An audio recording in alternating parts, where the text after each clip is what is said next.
Rivoyatda Ibn Abbos radhiyallohu anhu shunday deydi. Bir kuni Rasululloh sallallohu alayhi va sallam bilan ansorlardan bir odamning uyida o'tirgandik.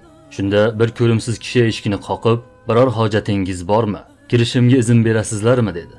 Rasululloh alayhi salom o'sha tomonga qarab, "Bu chaqirayotgan kimligini bilasizlarmi?" deb so'radi. "Alloh va rasuli bo'luvchiroq" dedilar. "Bu mal'un iblisdir" dedi Rasululloh alayhi salom. Mana shunda Hazrati Umar, "Ya Rasululloh, izn bering, uni qatl qilay" dedi.